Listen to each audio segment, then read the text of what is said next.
On this day of remembrance, we also keep in thoughts Canadian troops in active service abroad and at sea. That includes the crew of HMCS Toronto, currently deployed in the Arabian Sea, in fact, off the coast of Oman.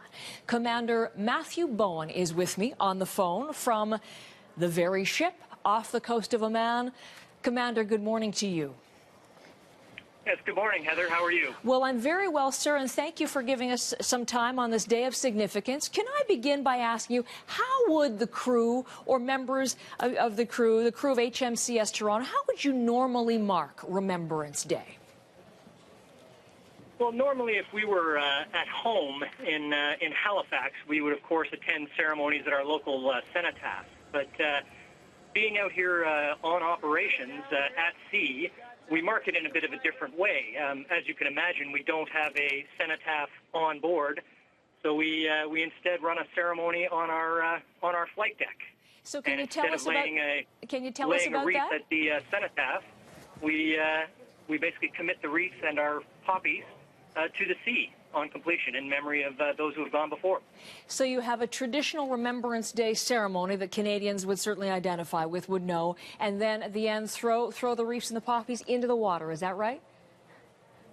That's correct, Heather. Everything else is very much what Canadians would recognize: Reveille, the last post, the various benedictions read by our ship's chaplain. Very familiar. I'm wondering, the fact that you are celebrating on board in the middle of a deployment, does it make in any way the sacrifice of past deployments, of past missions for Canadians, does it make it seem any more acute, or are you aware of it any more keenly because you are actively deployed on Remembrance Day?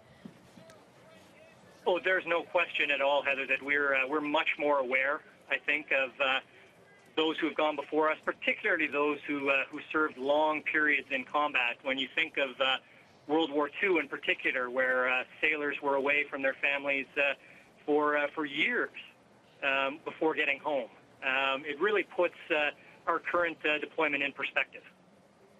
And that current deployment is called Operation Artemis, and we've been following it along because one of the things that you're doing is, yes, to be concerned about security, but also counterterrorism activities and anti-piracy activities.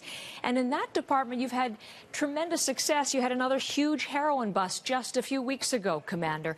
Can you give us a view on Canadians making a difference right now in the Arabian Sea? Oh, absolutely. Canada's definitely making a difference over here, and more than pulling our weight as part of the 29 nations that are actually involved in the operation in this region.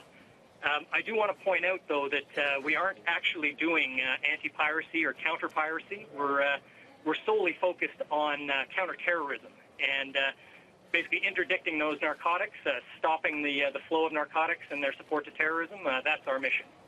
And you've had, as I mentioned, tremendous success so far with these huge drug busts. What do you see for the remainder of your mission, sir? Much the same, actually, Heather. The weather is improving in this part of the world, and that makes the smugglers and the terrorists that support them or provide them with the product to smuggle that much more eager to get their product to market. So we're anticipating a busy few months ahead of us. Thank you for giving us a few minutes, though, on this busy day, Commander. The commanding officer for Operation Artemis, Commander Matthew Bowen. And we'll think of everyone there, the 225 on board with you, sir, on this Remembrance Day. Thank you. Thank you, Heather.